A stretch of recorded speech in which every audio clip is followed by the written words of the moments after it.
I want to give you a few pointers guiding you through this important section on Romanesque sculpture. This is a nice paragraph. They take you through a lot of important information. And one of the things they do is get you thinking about what kinds of things are represented.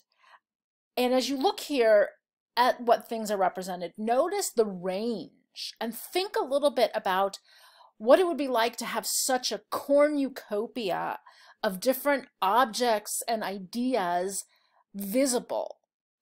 That's one of the distinctive features of the sculpture that we see on these churches, these stone churches, a kind of amazing array of different objects, different ideas, all carved into the stone. And as you read, also be paying attention to the style of the sculpture, as well as what is represented. This is a great section because it talks about this artist whose name is recorded. That's very rare from this time period. Willy Gelmo. I'm not really sure how to pronounce Willy's name, but he carved this delightful narrative of the creation from the book of Genesis, the Hebrew Bible book of Genesis, God creating Adam, then God creating Eve from Adam's rib, Adam and Eve said to be the first man and woman, and then this is a moment very important in Christian iconography, which is the eating of the forbidden fruit. Adam and Eve were in paradise, and here they have committed the first sin. But moving from that subject to the style of the artist here, I love the figures, the kind of cartoon simplicity of the figures.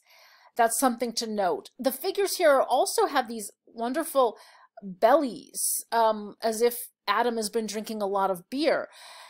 And this shows us that this figure is quite naturalistic and has a real sense of three-dimensional form, three-dimensional depth, which gives us evidence that this artist was looking at older Roman sarcophagi that were literally in the neighborhood of where he was working. So there's an important hint in this section that the kind of presence of the older Roman art is resurging a little bit here and there, and then it will become more fully resurgent.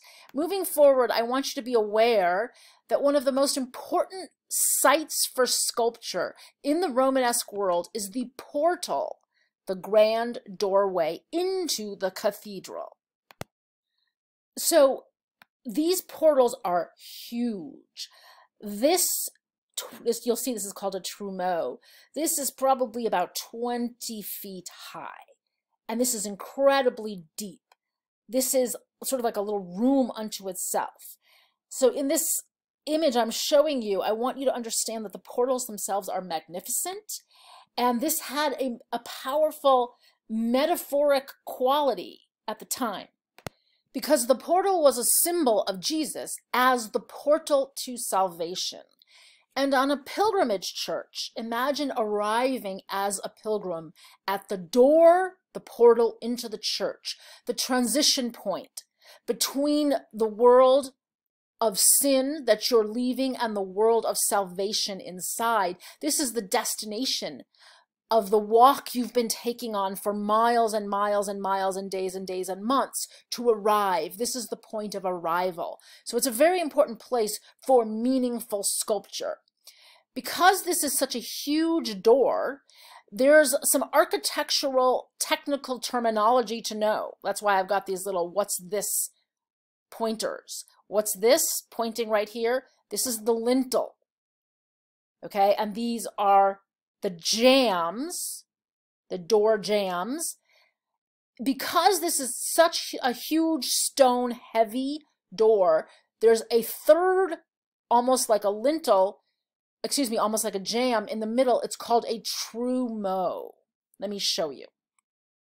So you can see this diagram shows you the anatomy of a portal, right? There's the trumeau, the lintel. This is a very important space, the tympanum, this curved half-moon shape. Why is it important? Because major sculpture will be placed there, so that the sacred power of stepping through that portal into that space is symbolized through what's carved onto the tympanum. And then there are the jambs on the side, and then these are called voussoirs, and the archivolts. The reason you want to have this diagram handy and be familiar with these terms is that as you read the textbook on sculpture in this chapter and the next, they're going to talk about sculptures that are placed on the tympanum, or on the jambs, or on the archivolts. So here are the two tympanums you're going to read about. And you can really see that they have a powerful impact above the doors, and that's why they become a major focus for dramatic sculpture, and particularly for scenes from the Bible that are the most dramatic or consequential for a Christian believer. They became a place where you find scenes of the second coming from the book of Revelations. You've already been introduced to the book of Revelations with the woman clothed with the sun. And then this is a scene where Christ arrives, and I say superhuman because of a much larger scale than the other figures, in a mandorla, a body halo. And there are symbols of the four evangelists who each have an animal symbol, and then there are these elders who are witnessing. And one of the things I want you to see is the sense of style, highly stylized, using hierarchical scale, but an incredible sense of animated motion, as if there's a rippling of energy, a twisting and a turning at this momentous event. And so this is really the artist's way of trying to physicalize the language of the biblical text that describes this apocalypse. I had a vision of an open door to heaven. Well, that's a good thing to place over doors, right? I heard the trumpet-like voice that had spoken before me. And I was caught up in spirit. A throne there was in heaven. And on the throne sat one whose appearance sparkled like jasper and carnelian. And then from the throne comes flashes of lightning, rumbles, peals of thunder, and really the kind of twisting, the turning, the kind of wavy, reverberating line is a visual metaphor for that. It's like lightning, it's like waves and winds. There's a stormy quality in the lines themselves, is what I'm saying. And perhaps the most famous figure from this portal is this trumeau figure. So here's the trumeau. It's a support, but it's not just doing the physical work of support. It's covered with carvings. And this prophet, Jeremiah, you know he's a prophet. You know he's a prophet because he's holding his scroll. He's incredibly stylized. He's so elongated and thin, and he's also so compressed, as if he's being squeezed and pressed by the spiritual force of the prophecy he's making and of the coming of Jesus. His neck seems strained under the weight. I dare you to stand up and try to actually make this position happen, because it's pretty anatomically impossible. And this tympanum sculpture at another church in France, Saint-Lazaro Tongue, maybe by Gislebertus. There's some uncertainty there. But in any case, it is my favorite Romanesque carving. It's amazing. And its subject is also very pertinent to a pilgrim arriving at a pilgrimage church on a pilgrim's route, the Last Judgment, the weighing of souls.